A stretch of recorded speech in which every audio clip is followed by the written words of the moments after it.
until D-Day, the German losses are like within, like they're horrendous. Like, hundreds of thousands of people are dying for years. I don't want to, this is, but within, like, given it's a war economy mobilized by the Nazi state, and they're indoctrinating young people, and there's barely any resistance at home. There's no people protesting because they'll be arrested and shot. So they can fight this war, absorbing tremendous losses.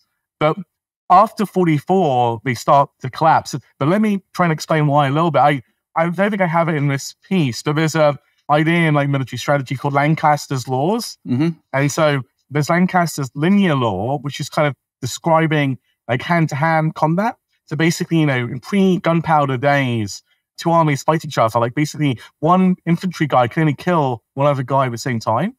So it kind of limits the advantage of kind of numerical superiority. Mm-hmm. But when you get guns, basically it kind of becomes more like a squared law, because the more soldiers you have on the other side, the more guns you have, the more you can kind of concentrate fire, and like several people could be shooting at just one person or two, small number of people. And so like basically the advantage of more firepower is magnified. It's not just a one-for-one advantage, it's like multiplicative.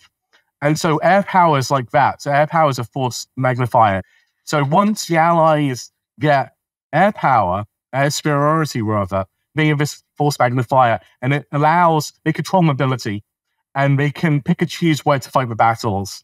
And that's when the odds decisively shift against the Germans. And so that means you have to think about, why do the Germans decisively lose out production of why do they lose their superiority? And that's, they don't produce enough planes, number one. And number two, the planes they do produce are being destroyed on the airfields, really, or they're being destroyed kind of before they're being made even. And similarly, they can't develop good fighter pilots because you need to train your fighter pilots. Mm-hmm. And so if you're sending guys out into the air and they've never trained before, if they've only got a couple of hours training, they'll be shot down by the experienced Allied fighters. So that's kind of a decisive point of change according to this view. Okay. Yeah, and just to read some more from your article to buttress what you just said there. So, a lot of this you're drawing from Phillips, Pace, and O'Brien's book, How the War Was Won. He quotes German Army Chief Alfred Jodl, I don't know if I'm pronouncing that name right, who said after the war, this is the German Army Chief, not taking into consideration the Russian Air Force, which is of no great importance, I would say in general that in the end, the winning of the complete air superiority in the whole area of the war has altogether decided the war. I would go so far as to say that our power on the land was numerically and, from the point of view of armament, sufficiently strong, if not to win, at least to hold our own on all fronts, if our Air Force had kept up on the same level. So again, you might argue it's in the interest of the German Army Chief to say it wasn't our army that was at fault, it was our Air Force, but still. And then you say that there's three main factors here of what O'Brien splits it up into terms of why the air superiority was so decisive: pre-battle destruction, pre-production destruction, and the control of mobility. So you've talked a bit about the control of mobility, but the pre-battle destruction, you say here, if we accept that what ultimately mattered was the destruction of airplanes, tanks, and artillery, then it doesn't matter where they're destroyed. Indeed, it is typically much cheaper to destroy a plane on the ground than in a dogfight. So it's obvious once you say that, but it's actually pretty profound. Can you maybe just elaborate on that? Yeah, and I think it's a really cool idea. It's also very much it fits sort of like this economic way of viewing the war, I think.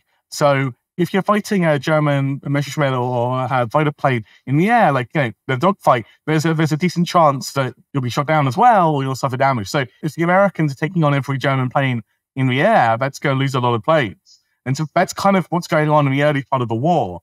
And the German forces, at the beginning of a war, I should say, the Germans and the Japanese have the best trained airmen because they've been fighting for longer, basically. And the Allies have had less experience. So it's a very costly way to destroy enemy planes. But if you can destroy them on the ground, it's a huge advantage because they're just like silly ducks. Mm-hmm. And so actually the Germans take out the Russian Air Force in the beginning of Operation Barbarossa in 1941 because they take it out, they kind of launch this surprise attack and they destroy it while it's on the ground. And that the Russians really lose out as a result of not having an air force in the opening months of a war. So if you think about this attritional perspective, what's the most cost-effective way to destroy enemy war equipment or war material, well, yeah, destroy it before you get to a battle.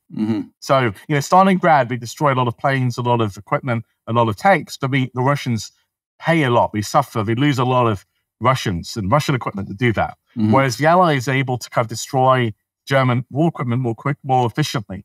And so this is why, again, like I see this is also operationalized for political ends as well. People will always say the Soviet contribution to World War II is the decisive one, or it by far is the biggest. We sometimes really lay this on thick because the Russians suffered kind of like 25 or 22, depending on who you read, 28 million casualties, right?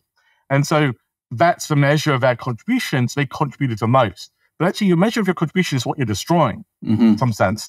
And so the Americans and the British were more efficient at destroying German equipment, so they lost far fewer casualties. So yeah, just going along with that, you're saying from 1943 onwards, the Allied bombing campaign began to make its mark on German production numbers. The Regensburg raid, depicted in Masters of the Air, is widely seen as a failure, but O'Brien argues that this assessment should be revised. So now this is a quote from O'Brien. In the end, the 100th suffered more than any other 8th Air Force unit during the Regensburg raid, losing 9 of its 21 B-17s.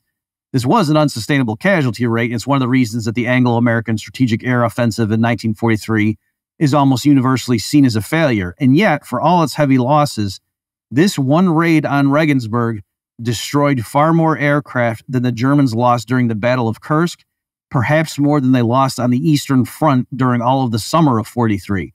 From the point of view of the ultimate destruction of German power, their strategic air campaign was a necessary failure.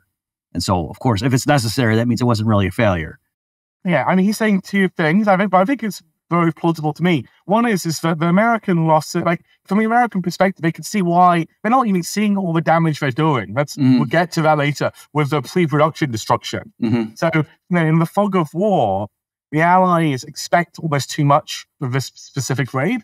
And so they'd say it wasn't worth the losses. And the losses might be unsustainable in the sense that it was difficult morale was falling amongst the 8th Air Force in 1943, late 1943, because of like too many of them. They were seeing their buddies die, basically. And so it was, given the way the Allies set up, that they are more susceptible to I think, popular opinion, and like they need to recruit people.